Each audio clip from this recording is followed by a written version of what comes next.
Hey folks, welcome to this month's Metabolic Stability. It is August 2017. We are 2/3 of the way through the year. Isn't that crazy? It's a great summer morning here.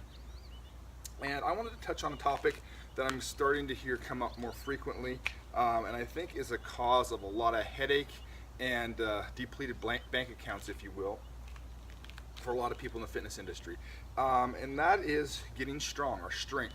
So that's the main overriding topic of this month's video. I've got a couple really nice pieces. One I've been personally experimenting with a little bit, and Josh is going to put a couple more your way as well. So I can't wait for you guys to get a hold of these and start using them.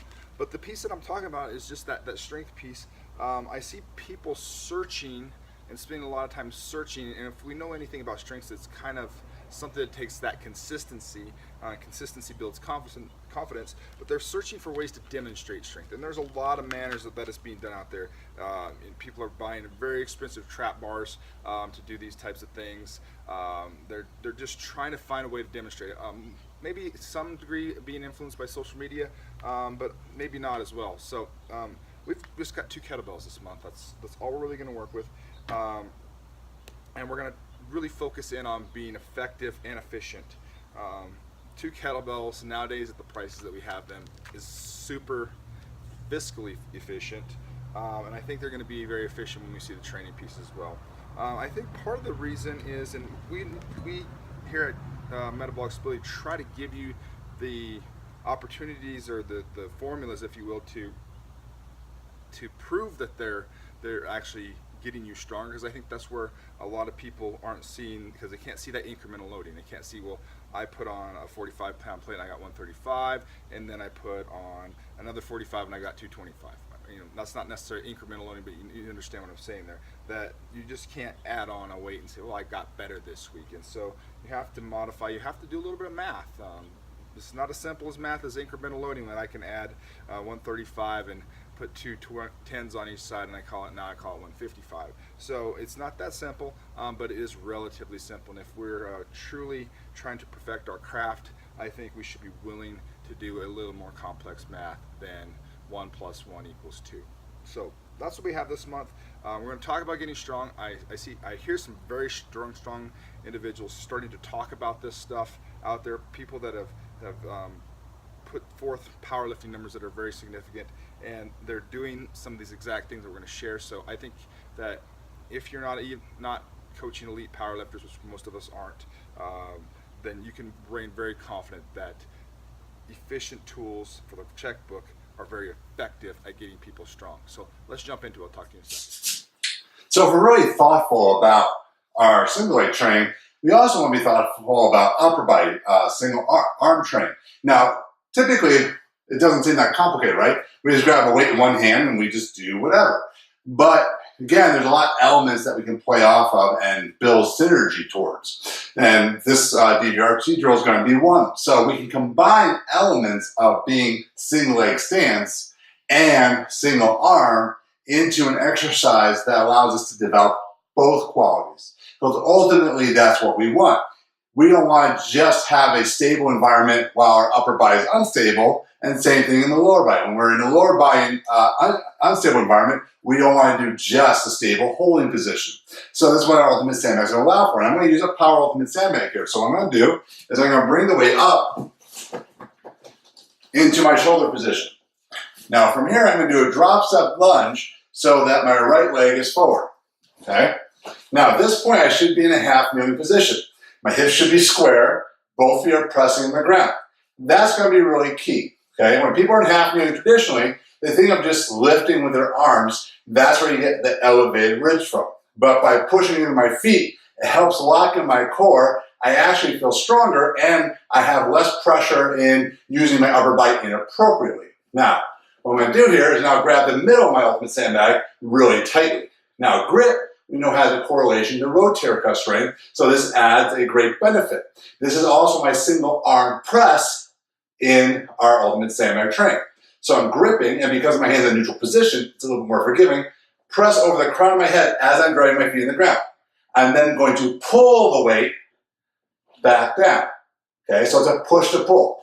At this point I can clasp, bring this leg back, this leg forward. Now, what I'm going to do is I'm going to windshield wipe, very similar to my get up.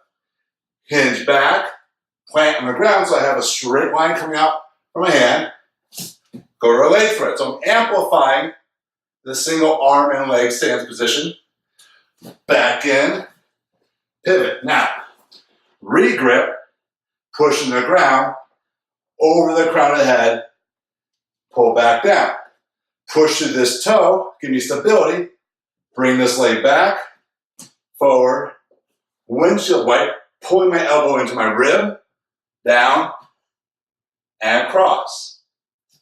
When I'm done, ideally I want to stand back up, cross the back, fall back down. So, the half kneeling position is a great baseline for a lot of lunge progressions. So, what I'm doing is not only building unilateral pushing and pulling strength in my upper body, but I'm learning how to appropriately engage the ground in more unilateral based exercises like lunging. Yes, lunging is still both legs, but because of the decreased stability of my body, it's obviously emphasized more of one side than the other. So what you're teaching your clients, they have to be actively pushing in their feet while they lunge to avoid the idea that they feel like they're falling, therefore feeling very unstable. So we're trying to teach them how to create stability from the ground up to feel much stronger and much more proficient. They may not realize where you go with these drills, but you'll see how seamless it is to piece these together. So you're getting a great metabolic conditioning effect while they're getting stronger, more stable, and learning to move better. Hey folks, so I'm super excited to bring you my two drills. One drill that I've been using personally, but on a side note before we get too deep into this, in regards to strength, because I think a lot of times people watch these videos and say, well, Josh and Troy, you're just showing us this stuff, but you're doing other things. The take-home point is that I haven't used a barbell for really anything since 2007. So we're looking at almost a decade, and I feel very confident in my strength still. So a decade of not using. Could I go back and use the barbell? Maybe in some instances, yes. And I don't think I would necessarily embarrass myself either by doing it. Would I put up my all-time best numbers that I ever have? No. And I think that's kind of brings us to the point that people are searching for with these unconventional tools. But first I'm going to jump into my first drill, the drill I've actually been using, and then I'm going to come back and do some math, and then I'm going to share that last drill with you.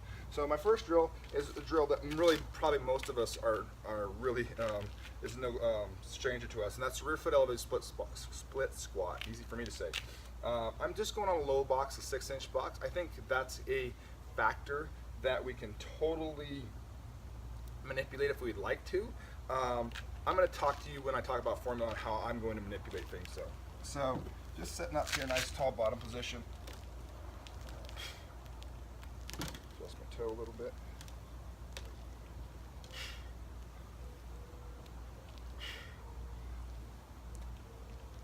So most of us are pretty dialed in by now on that.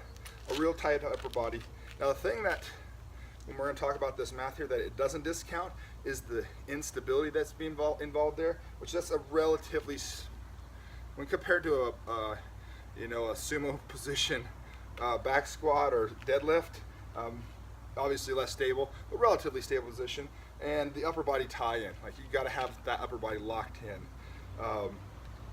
when doing this. So that's the drill I've been working on. I've been working on with double 32 kilo kettlebells, which is approximately, if we do our math, about 150 pounds.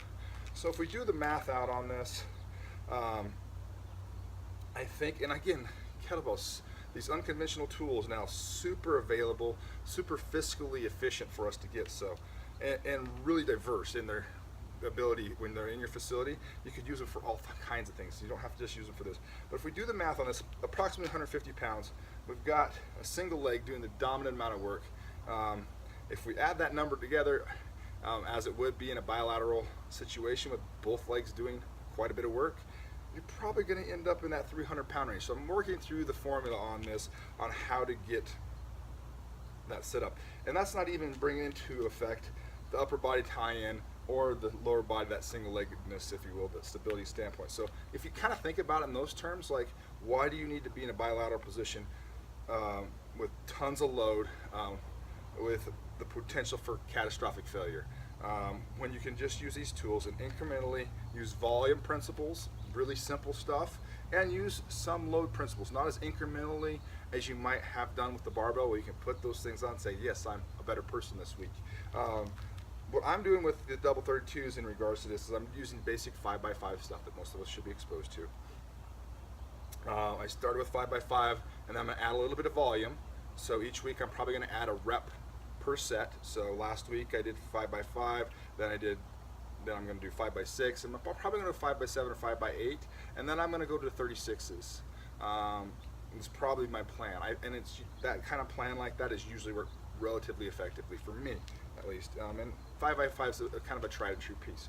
So that's what I want you to think about. I've not got the math completely worked out here, but if you think about it in terms of, I've got somebody, for example, I've got double 20s here, approximately 100 pounds, right? I've got somebody that can do rear foot elevated split squat with double 20 kilos for 2, 3, if you want to try to do some kind of strength testing with people, maybe up to 5s. I think 5s is a really good number. Still is in the strength protocol. No need to load up the trap bar with 225 and have them do a single. That usually looks horrible. If they can do this, they're probably going to be able to do it well. So that's kind of the take-home message there is take that kettlebell number, add it together, double it. It's probably pretty close to what your bilateral work would be.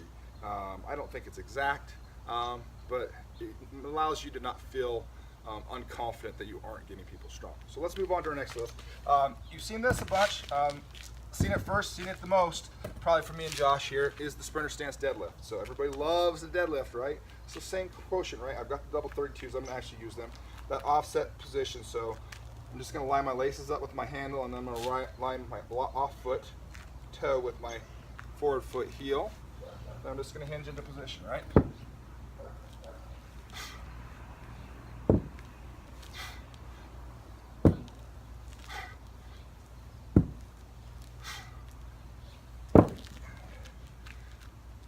Pretty solid, right? Probably a little more stable than the rear foot elevated, so there's probably some kind of formulaic thing into to calculate that. But again, 150 pounds, most of the work done on a single leg. Like again, it's an opportunity to feel confident that you are getting people stronger in a very fiscally efficient way, meaning it's not sucking for the newest, I need bumpers and I need trap bars. Now I need some kind of other crazy bar that's out there. Like these things are really diverse, and they can cover a big audience of people.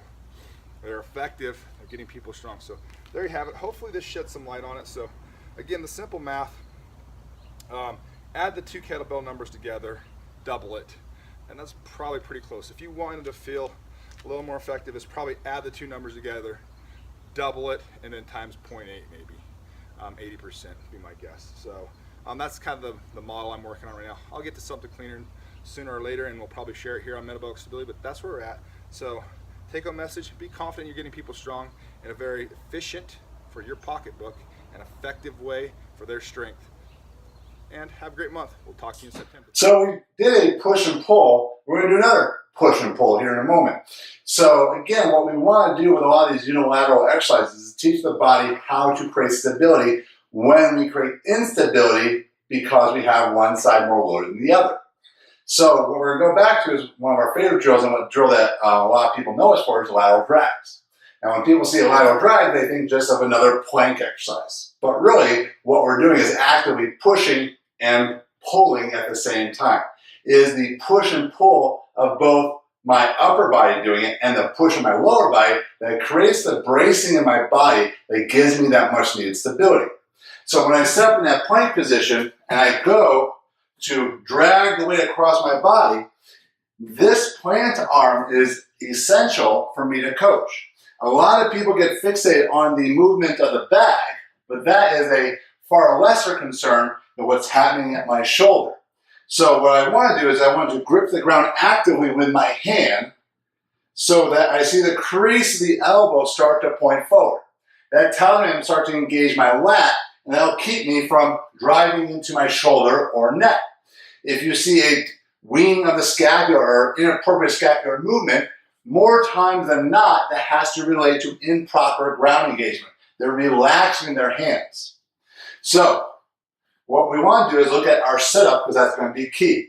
I'm going to start in a quadruped position because it's going to help me find alignment with the bag. A lot of people end up with their arms too out far in front of them, and they lose that stability and they put too much pressure on their shoulders. So I want to start with my shoulders over my hands, actively gripping the ground and pressing my feet on the ground. For some people, that's enough right off the bat. But if I want to go into lateral drag, and I'll show you some regressions as well, once I grab the ground, the bag should be next, or if not touching my knees, so that my shoulders are over my, my hips are over my knees, and my feet are engaged on the ground. At this point, keeping that engagement in my upper body, I'm going to move my feet out and push through the ground. Then I'm going to grab the handle and as slowly as possible, drag the weight across. So it becomes a pull with one arm and a push with the opposing arm. So you want to make sure that you're actively using both sides. If I only work on the pull, I'm going to probably leverage that arm, shoulder, neck, and I'm going to end up rotating my body. So remember, it's an anti-rotation. It's also an anti-hip flexion exercise because a lot of people will shoot their hips up. Now, when people do this correctly, they end up having a very hard time with it. So there's a couple of ways we can make it a little bit easier. The first step is to bring the weight now by my knees, get in a very similar position. I'm going to do the same thing, but now I'm just going to grab the outside handle and apply tension. Down, grab the ground, apply tension. And when you see me apply the tension, you'll see that crease the elbow come forward too. What we want to avoid is a breaking of the elbow. That tends to have people lift the weight up. I'm not trying to lift it up as I am pull it out. That friction against the ground is where we get so much benefit of this exercise. So when you're doing it, it's all in the nuances and the details of the movement. So really, you shouldn't see the edge of the bag coming off the ground much at all. It should be firmly planted, so if you're on a surface like a rubber floor, that it could make it very hard to drag upon. These iso pulls working up for about 5-second holds can be a great way to then start progressing. Then we can do things like, if I want to change the position of my iso pull, have it a little bit further away from my body, that's more challenging. So I can change angles and positions of the load to, again, get a different training effect and work on that unilateral push and pulling action at the same time, which is a great way to build whole body strength and stability.